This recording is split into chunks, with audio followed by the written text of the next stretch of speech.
Parents canceled my birthday party to fund my golden sister's luxury trip. So I got even. Hey everyone, I'm Julia, and I'm about to turn 20. I'm deep in finals week right now, studying architecture. It's brutal, honestly. Late nights, tons of projects. My dorm room is a complete disaster with blueprints and coffee cups everywhere. But the thing keeping me going right now? My birthday is coming up, and my grandma's planning something for me. And yeah, I know. A family celebration shouldn't be that big of a deal, but for me, it's kind of a mixed bag. Growing up, family time always felt like a duty, like something I had to get through instead of something to enjoy. See, my older brother Ryan, he's 25. He's always been the favorite, the golden child, if you will. Meanwhile, I've been more of a side character in my own family, the extra, the one who just filled the space. I'll give you a good example. When I was 8, Ryan was turning 13. My parents went all out, like full-on event. They rented this place with one of those VR setups, a DJ, and a huge cake with his name written in bold. I remember being so excited. I mean, it was the kind of party you'd see in those over-the-top movies. And I thought, wow, maybe when my birthday comes around, they'll do something cool for me too. Well, my birthday comes a few months later. No VR, no DJ. Just a tiny cake from the supermarket with plain frosting and a pair of socks. Yeah, socks. I tried to act grateful, but honestly, it was a letdown. I remember my mom just patting me on the head saying, "Don't be dramatic, Julia, it's just a birthday." And that's when it kind of hit me. This was just how things were going to be. After that, it became pretty obvious that I was never going to be the one who got the big celebrations or the cool gifts. Ryan would get the latest tech every year. A new phone, the newest gaming console, you name it. While I got his old hand-me-downs. One year, when he graduated high school, my parents bought him a car. A freaking car. And when I graduated, they gave me a $50 gift card to a bookstore. Like, don't get me wrong, I like books, but it's not exactly the same level, you know? Honestly, I've come to expect it by now. It's like, whatever. I'm not going to pretend it doesn't sting, but I've just learned to deal with it. But the one person who's never treated me like an afterthought is my grandma Ruth. She's the real MVP in my life. She's always had my back, whether it's calling to check up on me or just showing up with a hot meal when I'm drowning in assignments. Grandma Ruth's different from my parents. She's been around forever. She used to run her own design firm back in the day, so she gets the whole work hard mindset. She was actually thrilled when I told her I wanted to study architecture. "You've got a good head on your shoulders, Julia," she'd say. "You'll go far." And the thing is, she meant it. No hidden agenda, no strings attached, just pure support. This year, she insisted on planning my birthday party. At first, I didn't really believe her. I mean, yeah, she's my grandma, and she loves me. But my parents have brushed off my birthdays for years. Why would this one be any different? But then she told me she had given my parents $3,000 for it. 3 grand. She wanted me to have something special for once, and she wasn't going to take no for an answer. When she told me, I was actually shocked. My parents never put that much effort into me, like, ever. So, knowing that my grandma was stepping up for me, it felt amazing. I was excited, but also kind of nervous, you know? I didn't want to get my hopes up, only for things to go the same way they always did. Anyway, fast forward to finals week. I'm cramming for my last exam, but all I can think about is going home and seeing if they actually pulled off a party for me. My roommate, Alice, even joked about it. "Hey, you ready for the big family bash?" she said, smirking as I stuffed my backpack with textbooks. "Yeah, should be interesting," I mumbled back, trying to sound more excited than I felt. The truth is, I had no idea what to expect. Alice knew my family situation, how it's always been this weird thing with me and Ryan. "Hey, at least your grandma's in charge, right?" she added. "She's always had your back." And she was right. Grandma's the only reason I even felt a glimmer of hope. If she was involved, maybe, just maybe, things would turn out differently this time. So the next day, I walked out of my final exam, feeling a huge weight lift off my shoulders. It was like the whole world was in color again. I started thinking about all the possibilities. Maybe there'd be decorations, balloons, a cake that wasn't from the clearance section. I was really letting myself believe, for once, that my family would actually do something nice for me. As I was heading back to my dorm, my phone buzzed with a few early birthday messages from friends. They knew I'd be heading home soon, and it felt good to be remembered, even if it was just by people I'd met a couple of years ago. It was weird. Like these friends who'd known me for such a short time seemed to care more than my own family sometimes. "Happy almost birthday, Julia," Alice called out as I walked into our room, grinning like she was more excited than I was. "Thanks," I replied, smiling back, but deep down, I still had this knot in my stomach. Family stuff always messes with my head, you know? I wanted to believe things would be different, but there was this part of me that was bracing for the worst. Like, what if I get home and it's the same story as every other year? The bus ride home felt longer than ever. My mind was running through a million scenarios. Maybe they'd actually put up some decorations, or maybe they'd just left everything for me to do. I tried to keep my hopes up, telling myself that with Grandma Ruth backing this, it had to be good. It just had to. When I finally got off the bus, I stood outside my house for a second, taking a deep breath. It looked the same as it always did. No balloons, no banners. I figured maybe they'd set everything up inside, so I stayed positive. I opened the front door, calling out, "Mom, Dad, I'm home!" But all I got was silence. The house felt too quiet, like the kind of quiet you get when people don't want to be noticed. I felt this weird chill run down my spine. I dropped my backpack by the door and headed to the living room, my heart pounding a little faster with each step. When I turned the corner, I found my parents sitting on the couch, looking uncomfortable. That was when I started feeling like something was off. "Hey, where's all the, birthday stuff?" I asked, trying to sound casual. My mom and dad exchanged this look like they were bracing themselves for something. And that's when my heart really sank. But instead of freaking out right then, I just stood there, waiting for them to explain. I guess, in a way, I was still holding on to that tiny bit of hope that they'd actually done something for me. I'm standing there in the living room, my parents giving me these awkward looks, and it's like I already know what they're going to say before they even say it. I hate that feeling, when you can just tell something's wrong, but you have to wait for them to spit it out. My dad's the first to speak. He clears his throat, not really looking at me. "Julia, about the birthday party," he starts, and right then, my stomach drops. I felt this wave of dread, like I should have seen this coming. I mean, deep down, I knew. My parents never really cared about my birthday before, so why would this one be different, even with Grandma's money involved? But still, I'd let myself hope, and now I was standing here, waiting for the inevitable letdown. "We decided not to organize your birthday party," my dad finally says, as if he's delivering some kind of news about the weather, like it's no big deal. I blink at him, completely thrown off. "What? But Grandma gave you money for it," I say, trying to wrap my head around it. My mom jumps in before I can say more. "We gave the money to Ryan for his trip. He and his girlfriend flew to Vegas a couple of days ago." And that's when I feel like I've been punched in the gut. I just stare at them, my mind blank for a second as I try to process what they just said. Ryan? The money was for my birthday. It wasn't for some trip. You what?" I managed to get out, feeling this hot anger bubbling up. "But that money was for me. Grandma gave it to you for my birthday." My dad shrugs like it's nothing. "Ryan needed a break. You understand, don't you?" "Understand?" I feel my hands start to shake. "No, I don't understand," I say, my voice getting louder. "It was supposed to be my birthday party. I invited people and I thought—" I stopped myself, realizing I sound desperate. I hate that I still care, but I do. I hate that I let myself think they'd actually do something nice for me this time. My mom just sighs, like I'm being a nuisance. "We've already taken care of it, Julia," she says in this dismissive tone. "We called everyone and told them you were having some issues at college and that the party was canceled." I stand there, stunned. They lied to my friends. They made it sound like something was wrong with me instead of just admitting they gave away the money. "You lied to them about me," I say, feeling my voice crack. "How could you do this?" And then my dad's face changes. He's not avoiding eye contact anymore. Now he looks annoyed. "That's enough, Julia. You need to stop being so selfish. Ryan needed a vacation and you don't always get to have what you want." Selfish.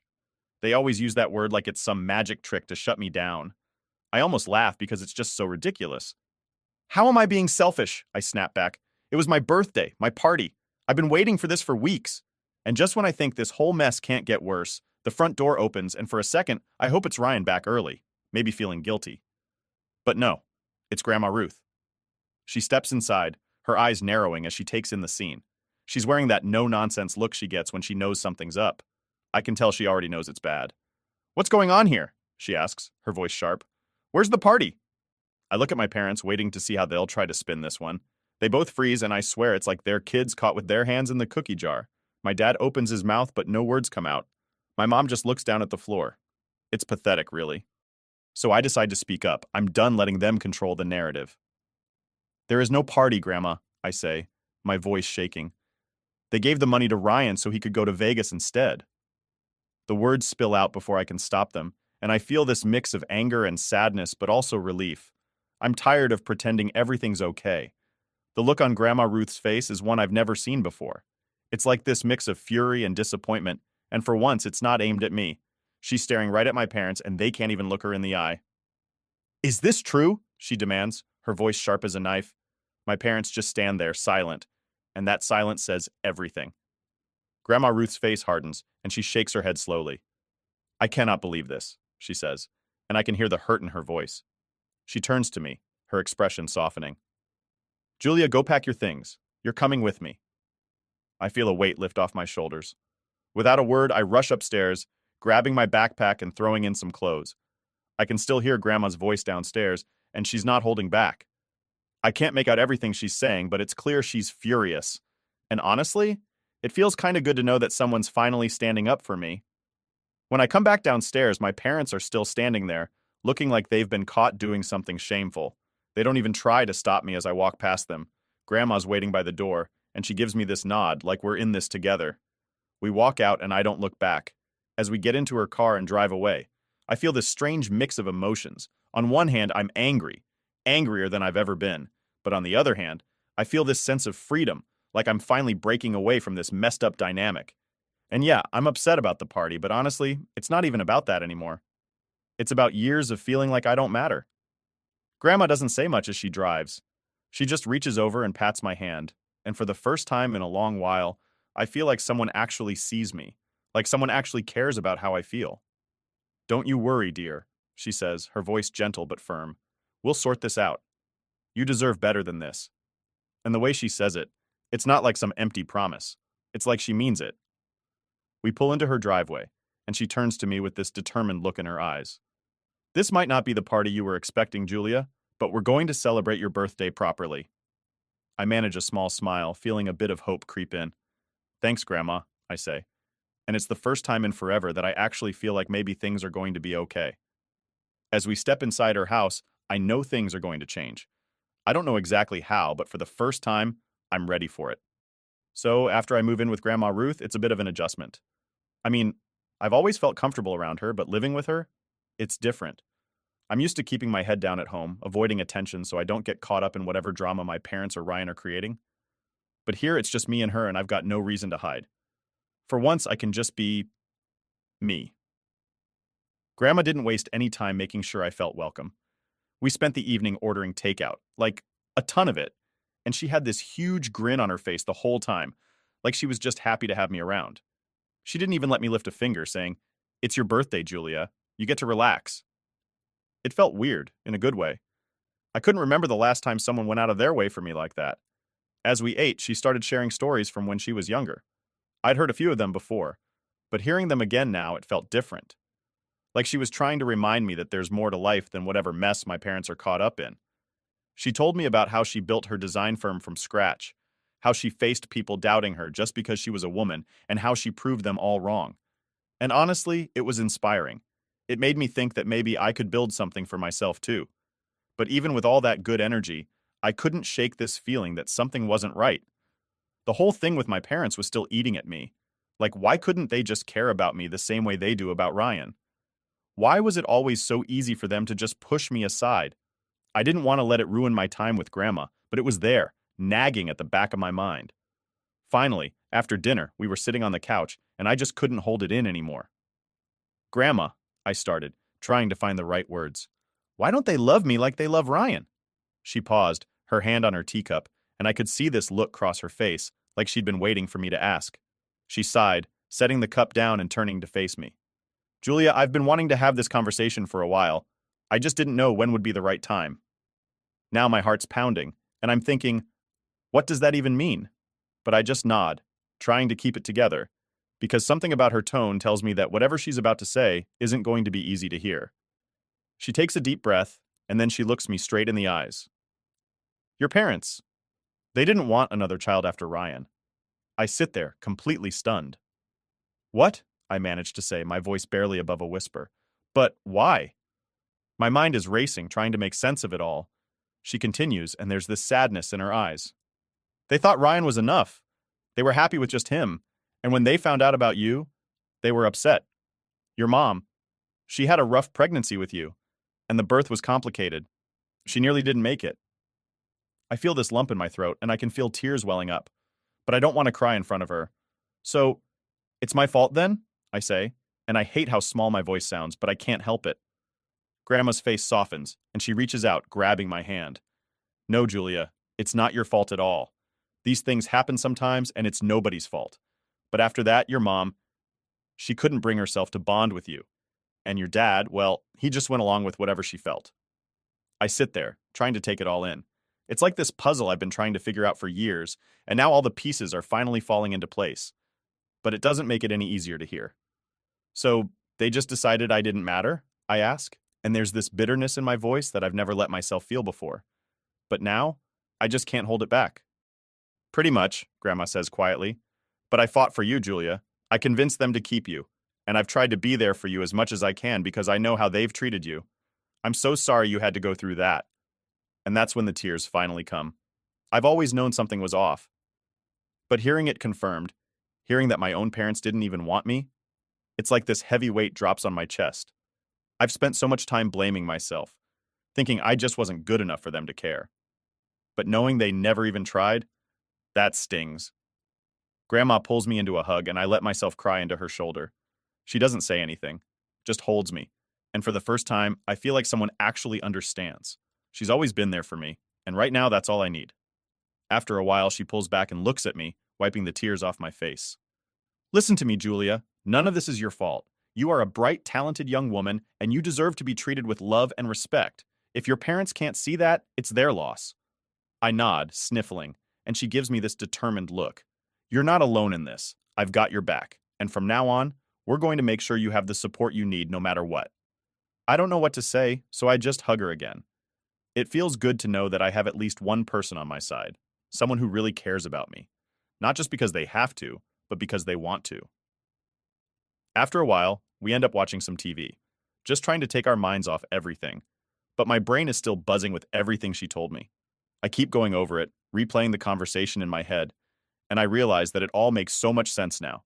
The way my parents treated me, the way they always put Ryan first. It wasn't something I did wrong.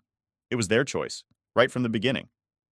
Later, as I'm getting ready for bed, Grandma pops her head into the room. Hey, tomorrow, why don't we go shopping? Get out of the house and do something fun. We could even get some stuff for your room here. Make it feel more like home. I nod, feeling a small smile creep onto my face. Yeah, I'd like that. She gives me a warm smile back. Good. And remember, Julia, you're not alone anymore. We've got this. As she leaves the room, I finally feel like things are starting to change, even if it's just a little.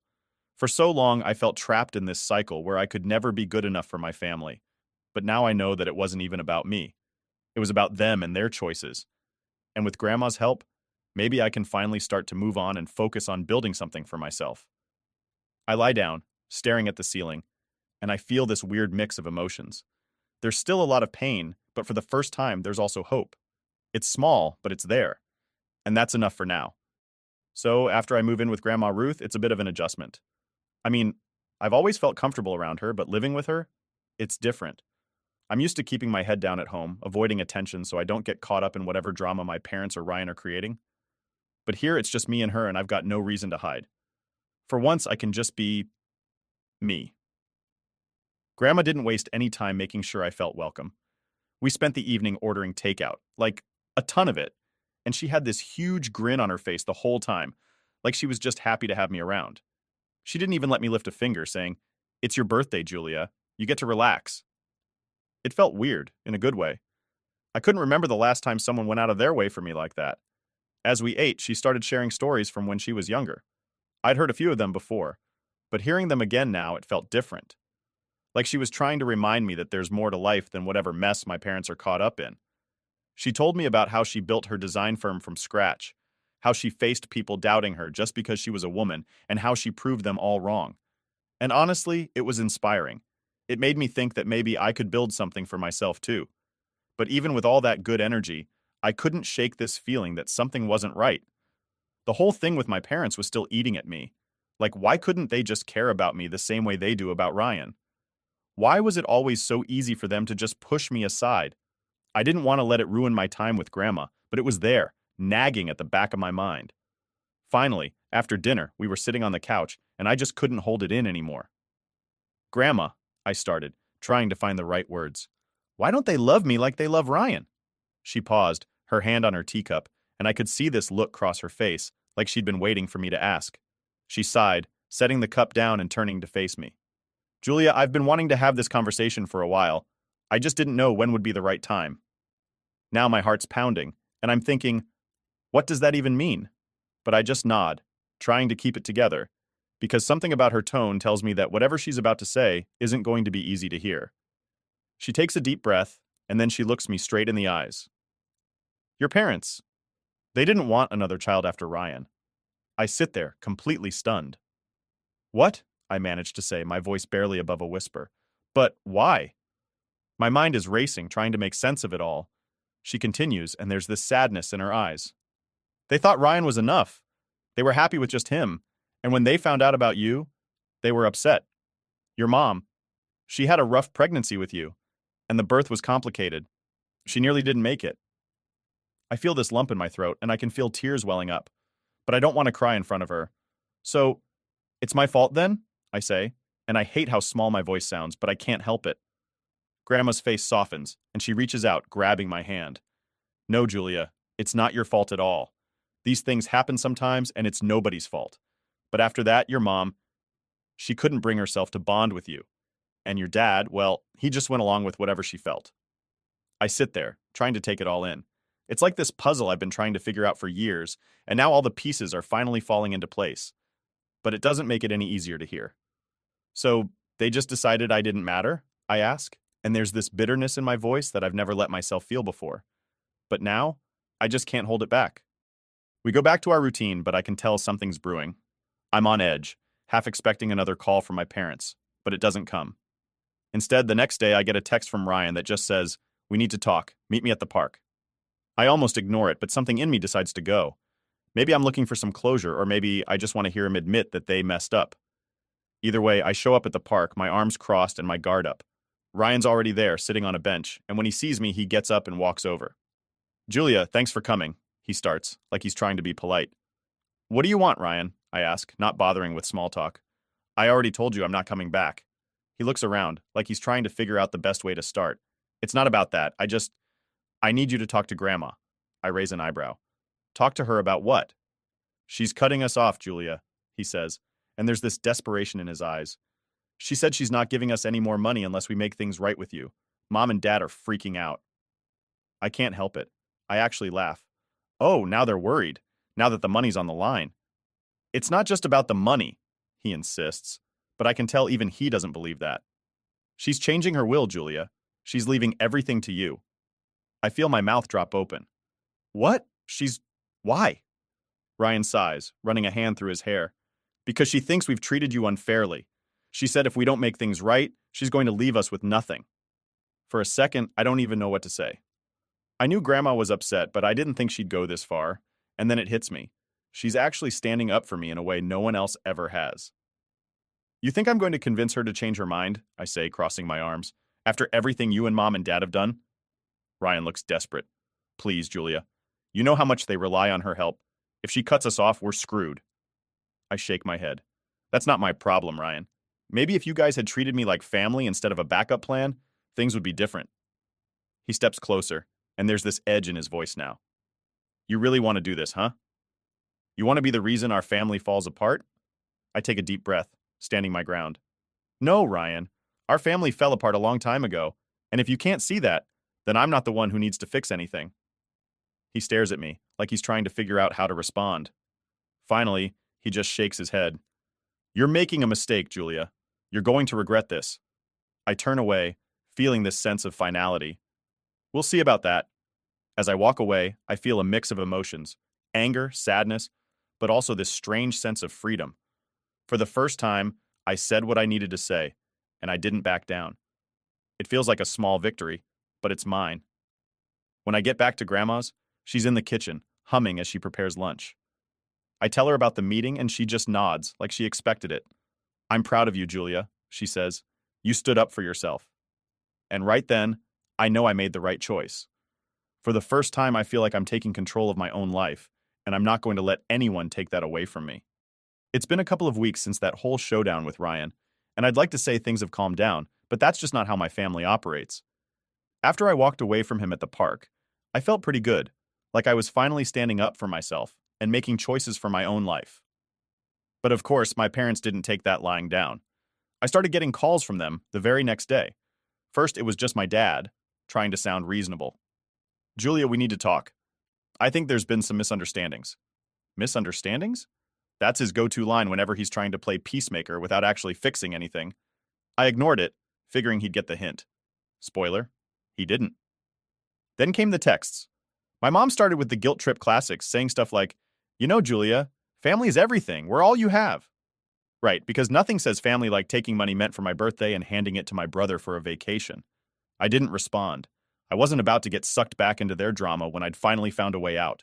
But then the texts took a turn. They weren't just from my parents anymore. Now, they were coming from extended family. Aunts, uncles, even cousins I hadn't seen in years started messaging me. It was the same thing, over and over. "Why are you tearing the family apart?" Or "Grandma is old and being manipulated. You shouldn't take advantage of her." I couldn't believe it. They were all acting like I was the one causing the problem, like I had somehow tricked Grandma into giving me money or something. It was exhausting. And the worst part? None of them even bothered to ask how I was feeling. It was all about my parents and Ryan, as if their comfort and happiness were the only things that mattered. I showed Grandma the messages one evening, and she just shook her head, her lips tightening into a thin line. "They've always been like this," she said. "When someone steps out of line, they all rally to pull them back in." She gave me a reassuring look. "But you don't have to go back, Julia. You're allowed to set boundaries." Hearing that from her meant everything. For so long, I'd felt trapped in this cycle of trying to make my parents happy, thinking if I just did what they wanted, maybe they'd finally see me. But Grandma was right. It was time to focus on myself for a change. It was time to choose my own path. The next day, I blocked every number that had been blowing up my phone. If they wanted to drag me back into their mess, they'd have to do it without access to me. And honestly, once I hit block on that last number, I felt a weight lift off my shoulders. With the family noise out of the way, I threw myself into my work. My summer architecture internship was kicking into high gear, and for the first time, I felt like I was exactly where I needed to be. The people there actually valued my input. Like, they genuinely listened to my ideas and respected my work. It was a total change from what I'd grown up with, and I loved every second of it. One afternoon, while I was going over some blueprints, my boss, Kevin, pulled me aside. "Julia, I've been really impressed with your designs," he said. "You've got a real eye for this. Have you ever thought about sticking around after the internship? Maybe taking on a part-time role while you finish your degree?" I was caught off guard. "Really? You'd want me to stay?" I asked, trying not to sound too eager. He nodded. "Absolutely. We could use someone like you on the team." It was a huge moment for me. I'd never had anyone recognize my work like that before. I'd always been Ryan's sister, or the quiet one. Never Julia, the person with her own talents and skills. I told Kevin I'd think about it, but honestly, I knew my answer right then. I was going to say yes. I was going to start building something for myself. That evening, I told Grandma about the offer, and she beamed.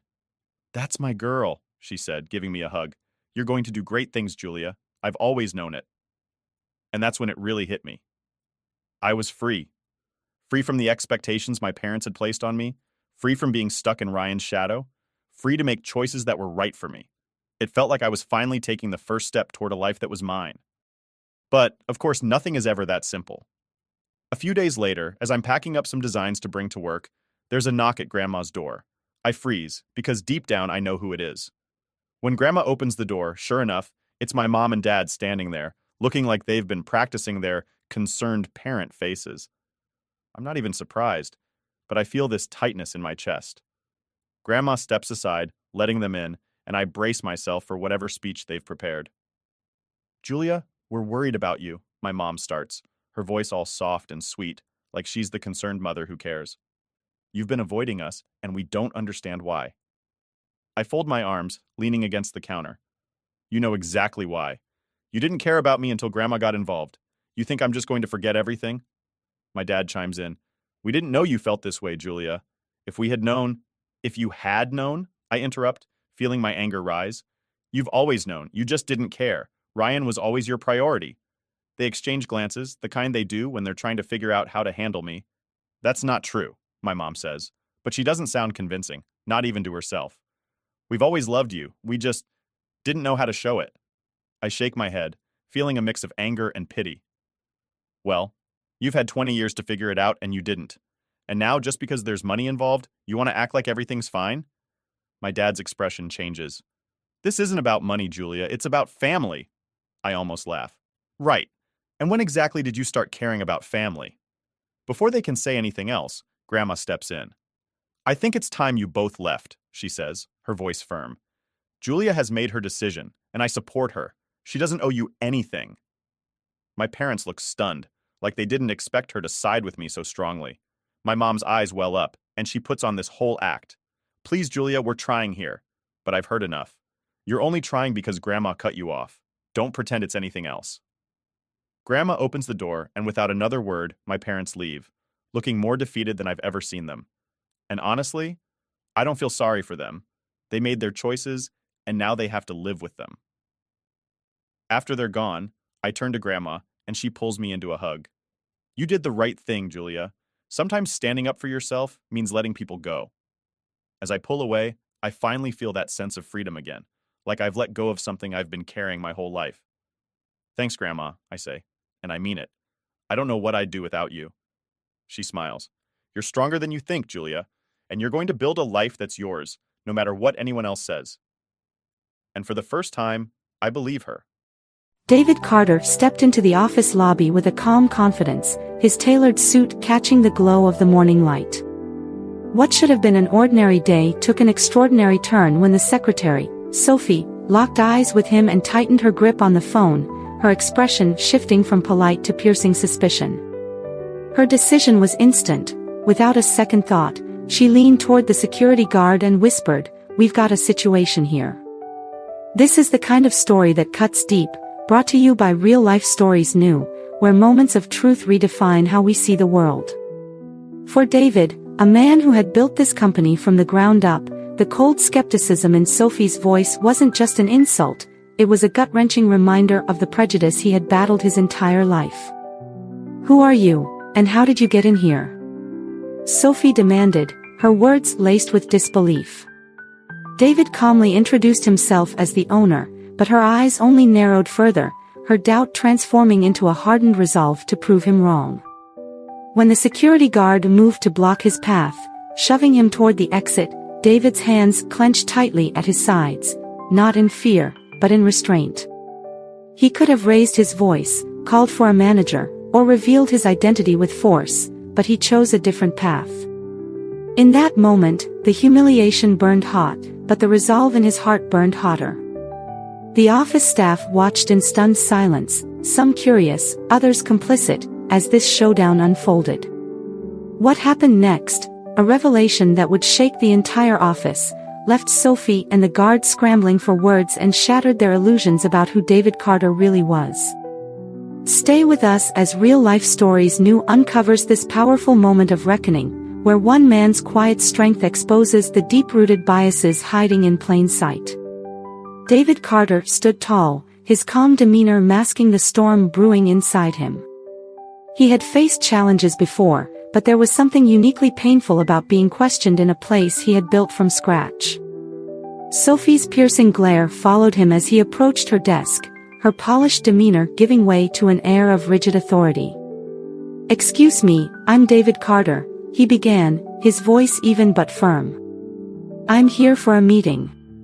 Her fingers paused mid-type, and she looked up slowly, her brows furrowing.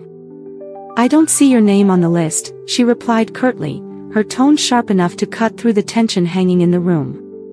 Her disbelief wasn't subtle, it was written all over her face, as if his presence was a challenge to the order of her world. David's chest tightened, but he refused to let frustration surface. "I don't need to be on a list," he said evenly. "I'm the owner of this company." For a moment, silence stretched between them, and David thought he saw a flicker of doubt in her eyes. But then she laughed, a cold, dismissive sound that echoed in the quiet office. "The owner?" she repeated, her voice laced with mockery. "You can't expect me to believe that." Her words stung, but David held his ground.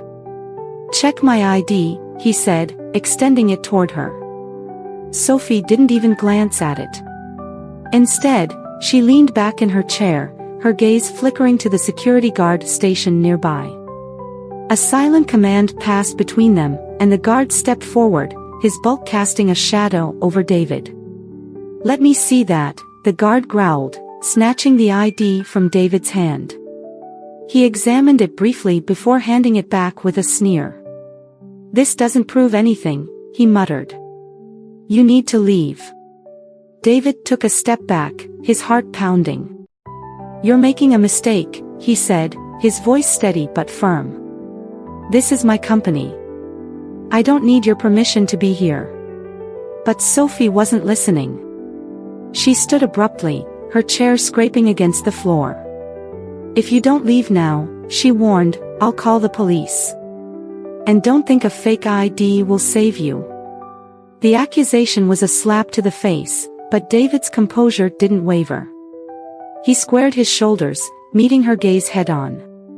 "Is this how you treat all visitors?" he asked, his tone cutting through her confidence. "Or just the ones who look like me?" Her jaw tightened, but she didn't answer. Instead, she gestured toward the guard, who grabbed David's arm roughly. "Let's go," the guard barked, his voice full of hostility. The shove was hard enough to make David stumble, but he quickly regained his footing.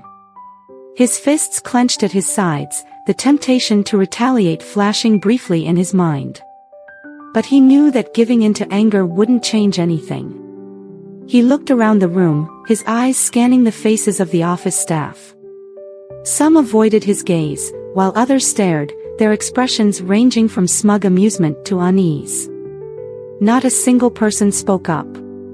David felt the weight of their silence pressing down on him, but he refused to let it crush his resolve. "This isn't just about me," he said, his voice ringing out clearly. "This is about every person you've dismissed because of your own assumptions." At that moment, the sound of footsteps echoed down the hall. Heads turned as a group of managers stepped off the elevator, their faces etched with concern. One of them, a tall man in a crisp suit, hurried forward. "What's going on here?" he demanded, his voice cutting through the tension. Sophie straightened, her confidence seemingly restored. "This man was trying to enter without permission," she said, her tone dismissive. "He claims he's the owner." The manager's eyes shifted to David, and in an instant, his expression changed. "Mr. Carter?" he asked, his voice faltering. "Is it really you?" David adjusted his jacket, his movements slow and deliberate. "Yes," he replied, his tone calm but heavy with meaning.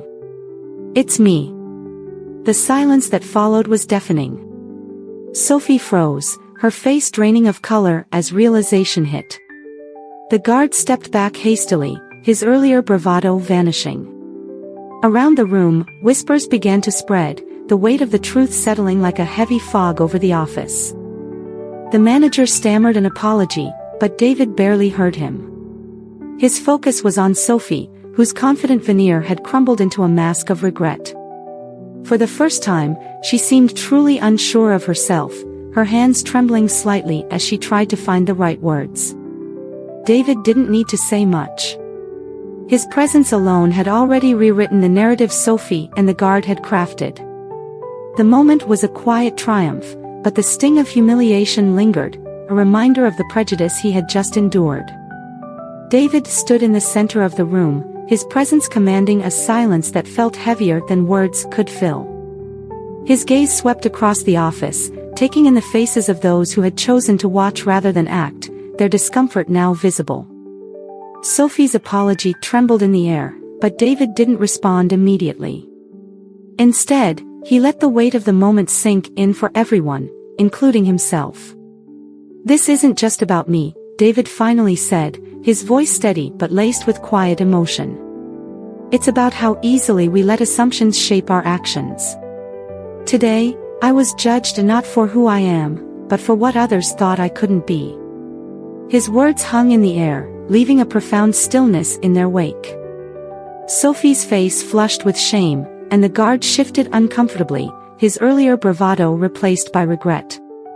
The office staff looked down, some visibly grappling with the realization of their complicity.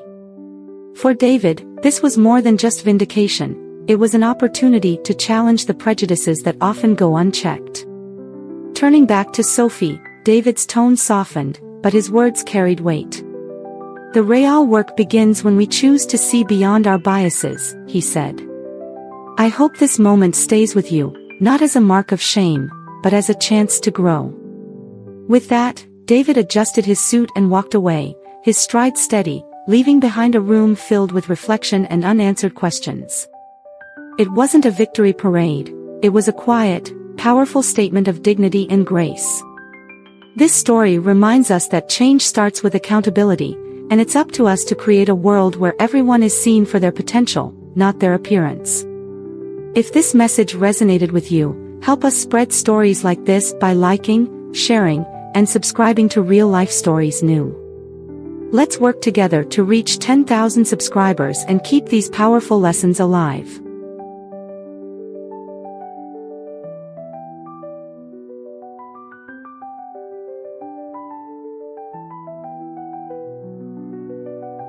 The gavel struck the desk with a loud crack, silencing the hushed murmurs in the courtroom. Judge Randall's cold voice followed, "If no one has anything useful to add, I'm dismissing this case." Michael's heart dropped, his chest tightening as he glanced desperately at his lawyer, who shook his head in resignation. It felt like the final blow in a battle he never had a chance to win. Just moments earlier, Michael had stood trembling in front of the judge, a young man barely out of his teens, accused of a crime he hadn't committed. He wasn't a troublemaker or a criminal, he was just in the wrong place at the wrong time. Yet the judge's harsh glare bore into him like he was already guilty. Every moment stretched painfully, as if the walls of the courtroom were closing in. Then, without warning, the heavy wooden doors creaked open. Heads turned as a tall, commanding figure stepped inside, his polished shoes clicking against the floor with quiet authority. The tension in the room shifted instantly, and even Judge Randall froze mid-motion, his hand hovering above the gavel. The man, sharply dressed and exuding confidence, didn't introduce himself right away. Instead, he let his presence speak louder than words. The question on everyone's mind hung in the air: who was he? And why had he come now?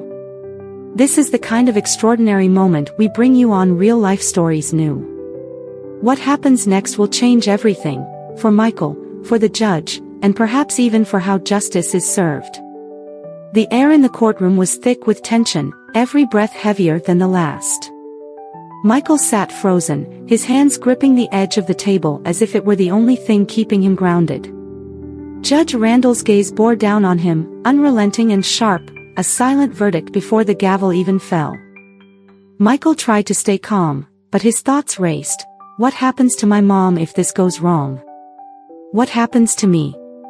His lawyer stood up, his voice trembling with urgency. Your Honor, the evidence clearly shows my client was. Enough. Judge Randall snapped, his voice cold and final. The gavel in his hand hovered, ready to strike and end everything. The prosecutor barely hid his smirk, confident in the outcome. To the judge, Michael wasn't a person, just another case to dismiss, another mark on his record. Michael's chest tightened. He felt invisible, powerless, and utterly alone. But then came the sound that changed everything, a sharp creak as the heavy doors of the courtroom opened. Heads turned. The sound of polished shoes on the wooden floor echoed through the room. Michael glanced up, and for a moment, his fear was replaced by confusion. A tall man, sharply dressed in a tailored suit, strode in. He moved with an air of quiet authority, his piercing eyes scanning the room before landing squarely on Judge Randall. His presence was magnetic, the kind that made people sit up straighter without even realizing it. Judge Randall looked annoyed. And you are? The man didn't flinch. Reaching into his jacket, he pulled out a leather wallet and flipped it open to reveal a badge that glinted under the fluorescent lights. Special Counsel James Harris, Department of Justice, he said, his voice calm but commanding. The courtroom fell silent. Even the prosecutor, who had been brimming with confidence, paled slightly. Judge Randall raised an eyebrow, but Michael could see the flicker of unease beneath his practiced indifference. "This is highly irregular," the judge said, his voice less steady now. "What's highly irregular," Harris replied, stepping forward, "is the way this case has been handled." His tone sharpened, cutting through the room like a blade. "And I'm here to make sure justice is served." Michael's heart pounded. He had no idea who this man was, but for the first time all day, he felt a glimmer of hope. He glanced at his lawyer, who leaned in and whispered, "This could change everything. Stay calm." Harris handed a thick file to the clerk, who quickly delivered it to the judge. "I suggest you review this before making any further rulings," Harris said. Judge Randall hesitated but opened the file.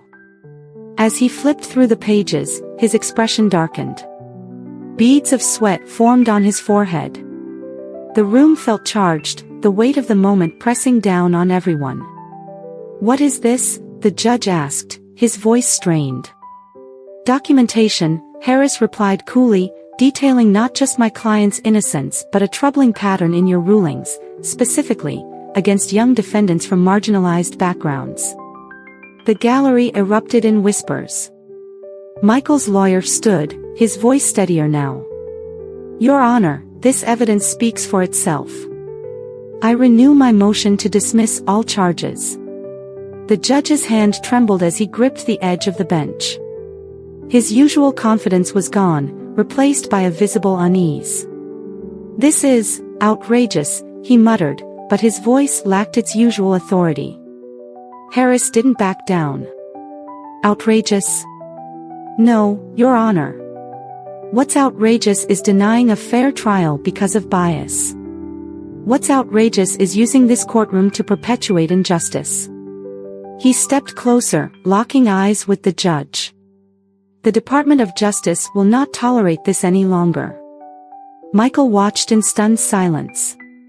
The weight of his anxiety began to lift, replaced by something he hadn't felt in weeks: vindication. He sat up straighter, the knot in his chest loosening as he realized this man was here for him, for the truth. The judge's gaze darted around the room, desperate for a way out. But there was none. The walls that had once seemed so imposing now closed in on him instead. Slowly, he placed the gavel back on the bench. "This court dismisses the charges," he muttered, his voice barely audible. As Michael stepped out of the courthouse, the world felt different. The sun seemed brighter, the air lighter, as if the weight of the past weeks had been lifted. His mother stood at the bottom of the steps, her face etched with relief and pride. She pulled him into a tight hug, and for a moment, the chaos of the courtroom melted away. "You didn't just win today," she whispered. "You proved something to yourself, that you're stronger than you think." Michael nodded, his thoughts drifting to Special Counsel Harris. The way he had walked in, unshaken by authority, and turned the tide of what felt like an impossible battle, it stayed with him. Harris didn't just fight for justice, he made everyone in that room believe it was worth fighting for. Later that night, sitting in the quiet of his room, Michael reflected on everything. He thought about the fear, the anger, and the moments when he almost gave up. But he also thought about the courage it took for someone like Harris to stand up, even when it wasn't easy. Justice isn't automatic. Sometimes, it takes someone willing to push back against the system. This wasn't just about him anymore. It was about everyone who felt invisible, everyone who was told they didn't matter. Michael vowed to carry this lesson with him, to never let fear silence him again. As he turned off his light, Michael realized something. Today wasn't just the end of a case. It was the start of something bigger, a life where he'd fight, not just for himself, but for others who needed hope. We all need reminders that even in the darkest moments, one person's courage can ignite change. If this story moved you, help us share it. Like, comment, and subscribe to Real Life Stories New. Let's reach 10,000 subscribers and continue bringing stories of resilience and hope to the world. Together, we can inspire change, one story at a time.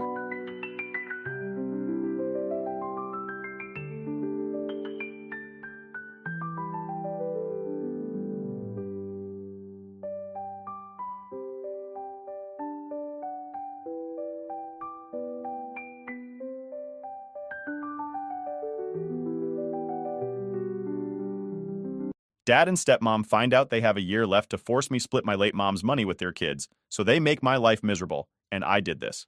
All right, so here's the deal. I'm Alex, 17 now, and I'm not just any regular teenager. My story's a bit, well, let's just say different from most. It all starts with my mom, who died when I was 7. That was tough, of course, but little did I know back then she left me something big. Like, really big. But we'll get into that soon. Now, my dad remarried when I was about 9 to Rachel, who came with her daughter, Madison. Rachel's all right, I guess, but she's definitely the type who tries too hard to act like she's everyone's best friend. And Madison, she's like a year younger than me, and let's just say we don't exactly click. Not that she's done anything majorly wrong, it's just she's always had that I deserve it all vibe. Oh, and I have a half-brother, Jake, who's 5 now. He's cool, just a little kid, so no drama there. Yet. But let's rewind to last year when I found out about the money. See, my grandparents, who are my mom's parents, sat me down for a serious talk. I thought it was going to be about college or maybe some boring life advice or whatever, but nope. They dropped the biggest bomb on me. Turns out I'm going to inherit between $500,000 to $1 million when I turn 18. Yeah, you read that right. My grandparents were super successful business people. They ran this business for years, made a ton of money, and sold it. Instead of keeping any for themselves, they put it all into this trust fund for me. Now, don't get me wrong, I wasn't jumping up and down when they told me. I mean, my mom died, and money's not exactly something that can replace that. But still, the idea of having that kind of cash was pretty wild to think about. Like, 1 minute, you're just a regular teenager with part-time job dreams.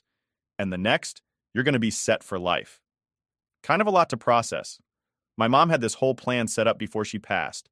She wanted to make sure that if anything happened to her, I'd be taken care of. She didn't want my dad, or worse, his new wife and kids, getting their hands on it. My grandparents kept adding to the fund after she was gone, and they've been managing it ever since. Smart, right? They even made sure that my dad had no clue about how much was actually in the account. Fast forward to last year, and my grandparents figured it was time I knew the truth. They wanted me to be prepared. Not just hit 18 and suddenly have all this money with no clue what to do with it. They explained that my mom set this up to secure my future, and only mine. Not for Madison, not for Jake, and certainly not for Rachel. Just me. At first, I didn't really think much about telling my dad. I figured he already knew it was a decent amount and would be cool with it. Big mistake. One night, while we were just sitting around, I casually mentioned that I'd be getting a good chunk of money when I turned 18. My dad's face went from chill to complete shock. Like the color drained out of his face and his jaw just kind of hung there. I guess he didn't expect me to be sitting on a gold mine. He started asking all these questions like, how much, where's it from, who's in charge of it, all that stuff. And, I didn't want to lie or anything, so I told him. Well, next thing I know, he's talking to Rachel about it, and things went south fast. I mean, they sat me down like we were having some kind of intervention. They start talking about family and sharing the wealth, and how Madison has big dreams of going to law school, but won't be able to afford it unless she gets some help. And by help, they meant my money. Not only that, but they also brought up Jake like, oh, he's only 5 now, but what about when he needs to go to college? It would be so great if you could help set him up for his future. I sat there in disbelief. I mean, are you kidding me? This money was saved by my mom and my grandparents, and they expect me to just hand it over because they can't figure out how to pay for their own kids' stuff? I told them straight up, this money is mine. My mom and my grandparents made sure it's for me, not for Madison or Jake. And that's when Rachel flipped. She went on this whole rant about how I'm being selfish and how it's not fair to keep that kind of money all to myself when I have 2 siblings who could really use it to better their lives. My dad was nodding along like she was making the most logical argument in the world, and I just couldn't believe it. They were acting like I owed them something. Rachel kept pushing, saying things like, how could you even think of blowing all that money on yourself when you could change someone else's life? Don't you care about your family? But let me tell you, it was never about family for them. It was all about getting their hands on the cash. I stood my ground, though. I told them that I wasn't going to share it, and if they were upset about that, then so be it. They both looked at me like I just slapped them in the face. My dad tried to reason with me, saying things like, I'm not asking you to give all of it, just a portion. Think about how much this could help us out. But again, us? No, this money isn't our money, it's mine. After that, the mood in the house changed. My dad and Rachel didn't talk to me much for a while. They kept their distance, but I could tell they were stewing over it. I overheard Rachel talking to Madison one night, telling her not to worry, that they'd figure something out.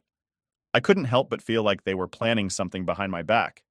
The thing is, I'm not stupid. I know they're just biding their time. waiting for me to crack, or maybe hoping they can guilt trip me into giving them something. But they don't understand that my mom set this up for a reason. She knew this might happen, and that's why she made sure the money stayed locked down until I'm 18. And honestly, I'm not backing down. This is about more than just money. It's about my mom's legacy, what she wanted for me, and not letting anyone take that away. Not Rachel, not Madison, not even my dad. They can try all they want, but they're not getting a penny. All right, so after the whole money thing blew up, things at home got even weirder. I don't know if you've ever been in a situation where you can feel people talking about you behind your back, but it was like that. My dad and Rachel were acting super off, and Madison wasn't helping either. Like, every time I walked into the room, it would go dead silent. They'd just stare at me, like I was some kind of villain for not handing over my inheritance. It was awkward as hell.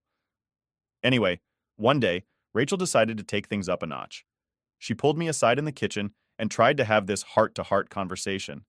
I was just trying to make a sandwich, and she comes at me with, "Alex, I think you're making a mistake. You're young, and you don't understand the value of family yet. When you get older, you'll see that helping out your siblings is more important than any amount of money." I just looked at her and said, "They're not my siblings. Madison isn't even blood related, and Jake's my half-brother. This money has nothing to do with them." She looked shocked, like I just insulted her entire existence. But come on, was I supposed to just roll over and agree with her guilt trip?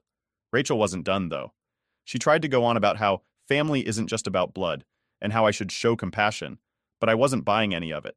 It was the same old routine: make me feel bad, get me to agree to give them money, and everyone's happy. Except me, of course. Things hit a real turning point about a week later. My dad and I had this huge blow-up argument, and honestly, I didn't see it coming. He had been pretty quiet after the initial conversation, so I thought maybe he'd let it go. I was wrong. One night, he comes home from work, and I can already tell something's up. He's all tense and doesn't even bother with the usual, "How was your day?" small talk. Instead, he just says, "We need to talk," in that serious dad voice that makes you feel like you're about to get grounded or something. So, we sit down in the living room, and he starts off slow, like he's trying to be reasonable. He's like, "Alex, I know you're young, and you might not fully understand what you're doing with this money. I'm not saying you have to give all of it away, but Madison really needs help for college. And Jake, well, he's got a future ahead of him too. You could do something great for them." I could feel the anger boiling up inside me, but I kept my cool, mostly. I told him, "Dad, this isn't my responsibility. You and Rachel need to figure out how to pay for Madison's college and Jake's future. That's on you, not me." And then he snapped. Like full-on snapped. He started yelling, which is something my dad never does. He said, "I've done everything for you. I've raised you, put a roof over your head, fed you, clothed you, and this is how you repay me? By being selfish?" I tried to stay calm, but it was hard. I mean, come on. He was basically saying that I owed him my inheritance because he did the bare minimum of being a parent. I told him, "This money is from Mom and my grandparents. They set it up for me. You don't get to tell me what to do with it." That's when he said the thing that really messed with my head. He goes, "Your mom wouldn't have wanted you to turn your back on your family like this. She would have wanted you to share." That hit hard, but I knew it wasn't true. My mom set up that money specifically so I wouldn't have to deal with this kind of pressure. She knew something like this could happen, and she didn't want my dad or anyone else taking advantage of it. So I said, if Mom wanted me to share, she would have set it up that way, but she didn't. She left it for me. After that argument, my dad didn't talk to me for days. Rachel wasn't talking to me either, but that wasn't anything new. The house felt like one big, cold shoulder. I would come home from school, and they'd be in the living room or kitchen, but they wouldn't say a word to me. If I tried to talk to them, they'd just give me one-word answers, or ignore me completely. Madison, on the other hand, took a different approach. She wasn't quiet at all. In fact, she got kind of bold about the whole thing. One day, I overheard her talking to Rachel in her room, and she was like, "I don't get why he won't just give me the money. It's not like he's going to use all of it. He could at least help me out with tuition." It was almost funny how entitled she sounded, like it was just a given that she should get some of my inheritance. I wanted to bust in and say, "Hey, newsflash, it's not your money." But I didn't. I just let it go because arguing with her wouldn't get me anywhere. A few days later, things got even crazier. Rachel decided to bring in a lawyer. Yeah, you heard that right. A lawyer. She claimed that she just wanted to explore all the options and make sure everything was being handled fairly. I knew right away that this was her way of trying to intimidate me into giving up some of the money. The lawyer came over to the house, and Rachel made a big show of it, like it was some important meeting.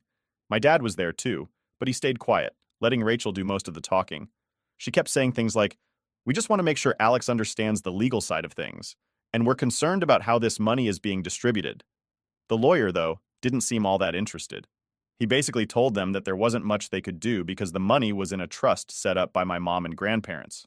It was airtight, and the only way to change anything would be if I decided to do it. Rachel looked pissed. I could tell she was hoping for a different answer, but the lawyer shut her down pretty quick. After that, Rachel stopped pretending to be nice. She stopped talking to me altogether. She wouldn't even look at me when I walked into the room. It was like I didn't exist anymore. And honestly, I didn't care. If she was going to be like that, I was fine with it. The less I had to deal with her, the better. At this point, I knew things weren't going to get better. My 18th birthday was just a few months away, and I could feel the tension building up. It was like everyone was waiting for that moment when the money would officially be mine, hoping I'd change my mind. But I wasn't going to. There was no way I was giving in. I started spending more time at my grandparents' place just to get away from the craziness at home. They were really supportive, and my grandpa even joked about putting a restraining order on my dad and Rachel if they kept this nonsense up. It felt good to know they had my back, no matter what. But deep down, I knew that once I turned 18, things were going to get a lot worse. All right, so now we're getting close to my 18th birthday, and let me tell you, things were going from bad to worse.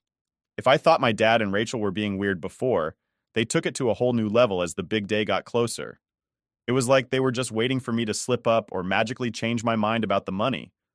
Spoiler. I wasn't going to. It started with my dad trying to get all friendly again. Like, after weeks of giving me the cold shoulder, he suddenly acted like everything was fine. One morning, he's sitting at the kitchen table sipping coffee, and he goes, "Hey, Alex, I was thinking we should go fishing this weekend. Just the two of us. You know, like old times." Now, fishing was something we used to do back when I was younger, but it's been years since we actually did anything like that. So it was a pretty random offer, especially since he hadn't exactly been chatty with me recently. I just said, maybe. I've got a lot going on with school."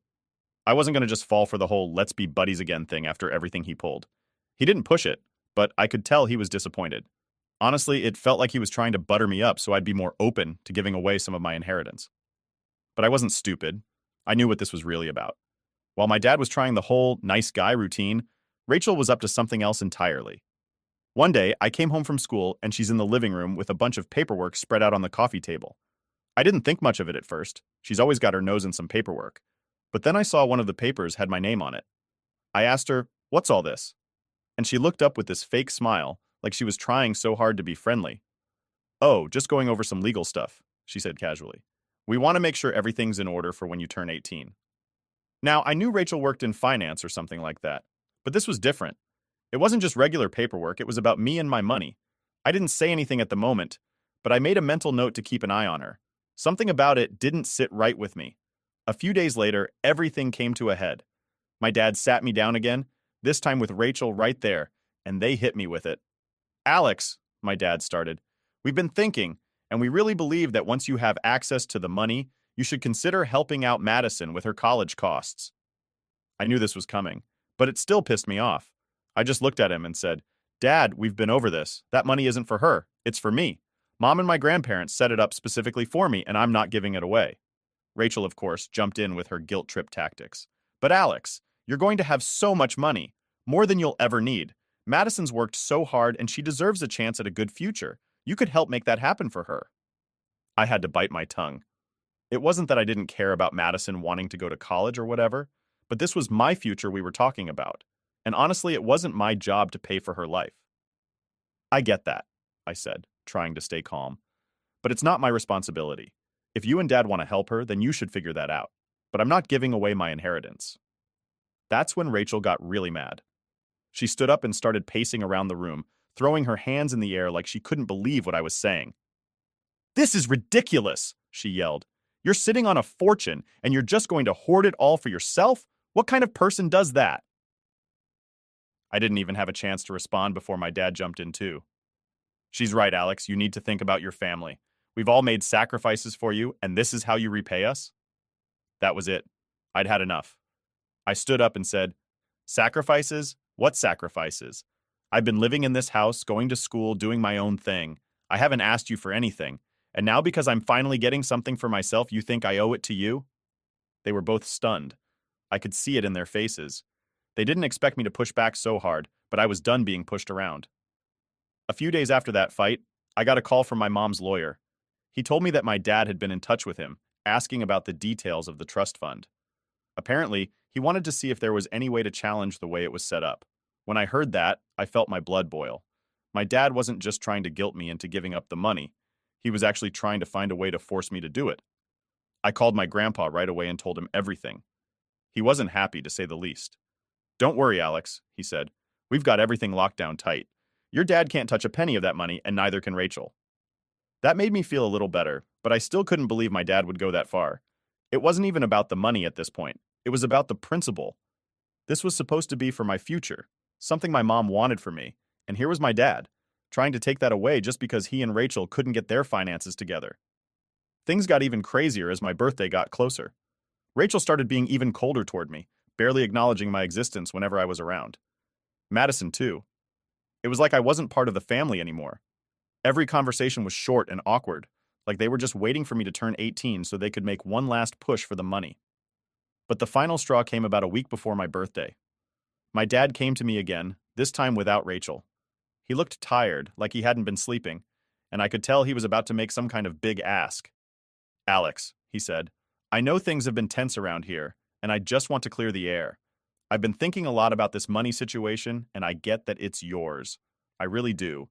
But before you make any final decisions, I just want to ask one last thing."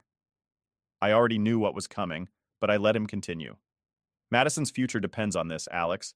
If you could just spare a little bit, enough to cover her first year of college, it would mean the world to her. To all of us." I couldn't believe it. After everything, he was still trying to get me to crack. But this time, I didn't even hesitate. "No, Dad, I'm not doing it. You and Rachel need to figure this out on your own. I'm not responsible for Madison's college or Jake's future or anything else. This money is for me, and I'm not giving it away." He didn't say anything for a while. He just sat there, staring at the floor, like he didn't know what to do next. Finally, he nodded and said, "Okay, I get it." And that was it. He walked out of the room, and for the first time in a long time, I felt like I could breathe again. I knew the worst was still to come, but at least I'd stood my ground. Update 1. So here we are. My 18th birthday was just around the corner, and it felt like I was counting down the days to some big showdown. Every day at home got more uncomfortable. You know that feeling when you can't relax in your own space because everyone around you is walking on eggshells? Yeah, that was my life. Rachel, for one, had completely given up on even pretending to like me. She wouldn't talk to me unless she had to, and even then, it was always cold and short. Madison? Well, she'd been giving me these side-eye looks every time we crossed paths, like I was the bad guy in all of this for not just handing over the money. And my dad? He was still distant, but I could tell he was stressed out. I think deep down, he knew he'd lost the battle, but that didn't make things any easier. The weird thing was, in the week leading up to my birthday, it was almost too quiet. My dad and Rachel weren't pushing the money issue as much anymore. And I started thinking maybe, just maybe, they'd accepted my decision. I should have known better. A few days before my birthday, I was out with some friends from school, trying to just live my life and not think about the mess at home. When I got back, the house was completely empty, which was weird because Rachel was usually home with Jake. I figured maybe they went out for the day or something, so I didn't think much of it. But then I saw a letter on the kitchen table with my name on it. Now, I'm not one for drama, but my stomach dropped as soon as I saw that envelope. I knew something was up. I opened it, and inside was a note from my dad. It wasn't long, but it hit hard. "Alex, I know we haven't been seeing eye to eye lately, but I want you to know that everything I've done has been for the family. I hope you'll reconsider your decision before it's too late. Rachel and I have discussed things, and if you're not willing to contribute to helping out your siblings, then maybe it's time you think about where you really want to live. Love, Dad." I was fuming. Basically, he was telling me that if I didn't give up some of the money, I wasn't welcome in the house anymore. I couldn't believe it. After everything, he was still using guilt to try and manipulate me into giving up my inheritance. That night, I decided I wasn't going to just sit back and let this happen. I waited until everyone was home: Dad, Rachel, Madison, and even little Jake. We were all sitting in the living room, and the tension was thick. No one was really talking, but I could feel that everyone knew what was coming. I looked at my dad and just said it. "So, I found your letter." He didn't look surprised. He just nodded like he knew this conversation was coming. Rachel, on the other hand, gave me this smug look, like she thought they'd finally broken me down. "So, What's the deal, Dad? You're really gonna kick me out if I don't give up some of my money? He sighed, rubbing his temples like he was the one having the tough time. Alex, it's not about kicking you out. It's about being part of this family. You have to understand that this money could help all of us. I wasn't having it. Help all of us? Or help you and Rachel not have to worry about Madison's college bills? Let's be real here. You're not doing this for me. You're doing this because you see my inheritance as a way out of your problems. Rachel jumped in, of course. That's not true, Alex. We've always wanted what's best for you, but you have a chance to help your brother and sister. They're not my responsibility. I cut her off, louder than I meant to. I could see Jake flinch a little, which made me feel bad for raising my voice, but I couldn't back down now. This money was set aside for me. Mom made sure of that. You can't just act like I owe you because you've got two other kids to worry about. Madison finally spoke up, her voice full of attitude. You're being selfish, Alex. It's not like you'll even need all that money. Why can't you just help out? I turned to her, trying to keep calm but not really succeeding. You're not entitled to my money, Madison. None of you are. I don't care how hard you've worked or what dreams you have. This is my future, and I'm not letting you or anyone else take it from me. The room went silent. My dad looked like he was about to say something, but he just stared at the floor, shaking his head. Rachel, though, wasn't done. If you can't see how much you're hurting this family, then maybe your dad was right. Maybe it's time you find somewhere else to live. I couldn't believe what I was hearing. My own stepmom was basically telling me to get out because I wouldn't hand over money that wasn't even hers to begin with. I looked at my dad, hoping he'd step in, but he just sat there, not saying a word. That's when I realized this wasn't going to end well. They weren't going to stop. No matter how many times I said no, they were going to keep pushing until they got what they wanted, or until I was out of the picture. I stood up, not really knowing what to say next. My mind was racing, and I could feel my heart pounding in my chest. Part of me wanted to yell, to tell them all to screw off, but another part of me just felt tired. Tired of all the fighting, tired of the guilt trips, tired of feeling like I was the bad guy in my own home. I looked at my dad one last time. So, this is it? You're really going to throw me out because I won't give you the money? He didn't look up. He just muttered, I don't want to do this, Alex, but you're not leaving us much of a choice. That was it. I was done. Fine, I said, my voice shaking a little. I'll go. But don't expect me to come back. Without waiting for a response, I turned and walked out. I didn't even pack up my things right then. I just left. I called my grandparents on the way to their house, told them what happened, and they were beyond pissed. They told me I could stay with them as long as I needed, which was a huge relief. But as I walked away from the house, I couldn't help but feel this weird mix of anger and sadness. It hurt that my own dad would choose money over me, but at the same time I knew I couldn't keep living like that. I had to look out for myself, even if it meant leaving my family behind. The next few days were kind of a blur. I moved most of my stuff to my grandparents' house, and they were super supportive, telling me over and over that I did the right thing. But it was still hard. Even though my dad had basically kicked me out, it didn't change the fact that I'd lost a big part of my life. It felt like a weird kind of betrayal, and I wasn't sure how to deal with it. But one thing was clear. I wasn't going to give up my future for them. I wasn't going to let their greed control me. And now, with my birthday just days away, it felt like everything was about to change. Update 2. So, my 18th birthday finally rolled around. I gotta say, it didn't feel like I thought it would. I guess I'd always pictured it as this huge milestone, like I'd wake up and everything would be different, you know? But in reality, it just felt like another day, except now I had access to a ridiculous amount of money. I was staying with my grandparents by then, so I woke up in their guest room, and the first thing I saw was my grandpa sitting at the kitchen table with a huge grin on his face. He had the papers all ready for me to sign, giving me full control of the trust. My grandma was making breakfast, and it almost felt normal for a minute. Like, after everything that went down with my dad and Rachel, maybe things were finally looking up. But of course, nothing in my life is ever that simple. I barely had time to eat before my phone started buzzing. I checked the screen, and of course, it was my dad.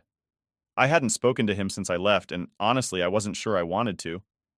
But it was my birthday, and a small part of me wondered if maybe he was calling to make things right. Maybe he realized how screwed up everything had gotten, and he was ready to apologize. Spoiler, he wasn't. I answered the phone, and before I could even say hello, he jumped right in with, Alex, we need to talk. It's important. Great, not even a happy birthday first. I sighed and said, What's up, Dad? He didn't waste any time. Rachel and I have been thinking, and we really think you should reconsider your decision about the money. We understand that you feel like it's yours, but you have to understand that this affects the whole family. I couldn't believe it. Here we go again. Dad, we've been over this. I'm not giving you or Rachel any of the money. It's mine, and that's final. He didn't even acknowledge what I said. Instead, he just kept talking, like I hadn't said anything at all. Look, Alex, I know this is a big moment for you, but you need to be smart about it. You don't want to burn bridges with your family over money.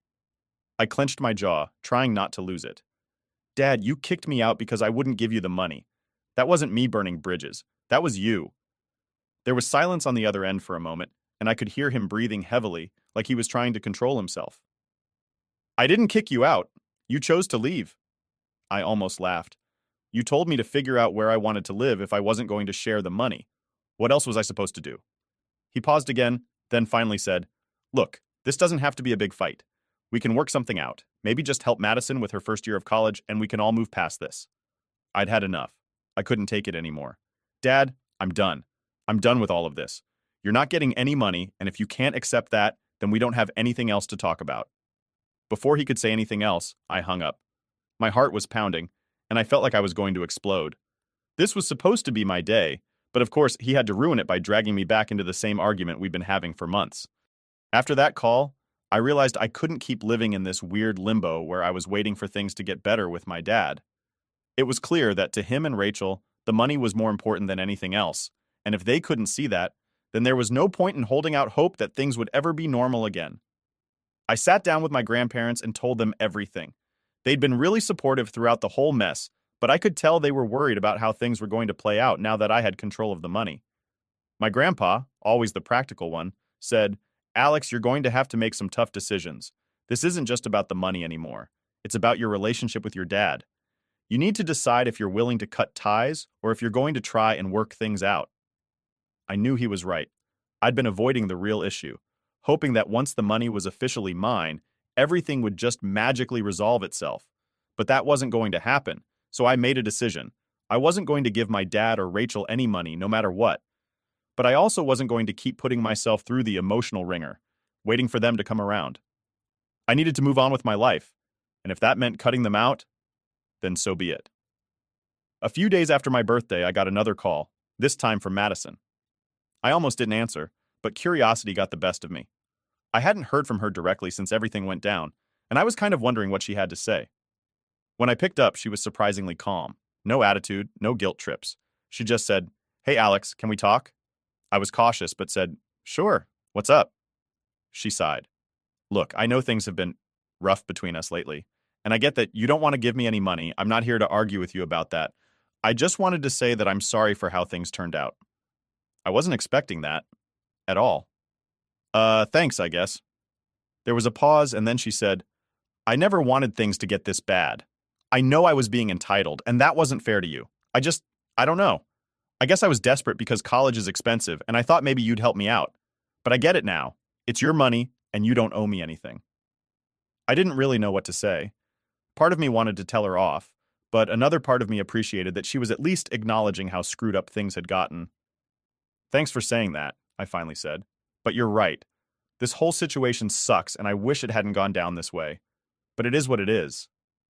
Madison sighed again. Yeah, I know. Anyway, I just wanted to say that. I'm still pissed, but I guess I'll figure something out for college. We didn't talk much after that, but it felt like some kind of closure. It didn't fix anything, but at least she wasn't trying to guilt me into giving her money anymore. After that, things got a lot quieter. My dad stopped calling, and Rachel, well, I wasn't going to hear from her anytime soon. I stayed with my grandparents for a while, and they helped me set up a plan for how to manage the money responsibly. I didn't want to blow through it all or make dumb decisions, so I set up a meeting with a financial advisor and got everything sorted. It felt weird, though. I mean, I was 18, and I had more money than most people make in their entire lives. But it didn't feel like some huge victory. It felt like I'd lost something important in the process, my relationship with my dad. But at the same time, I knew I couldn't keep letting him and Rachel push me around. I started making plans for my future. College, maybe starting a business, who knows? For the first time in months, I felt like I was in control of my life, and it was a pretty damn good feeling. And as for my dad, I don't know if we'll ever fix things, But I do know one thing. I'm not letting anyone take away what my mom and grandparents worked so hard to give me. This is my life now, and I'm going to live it on my terms.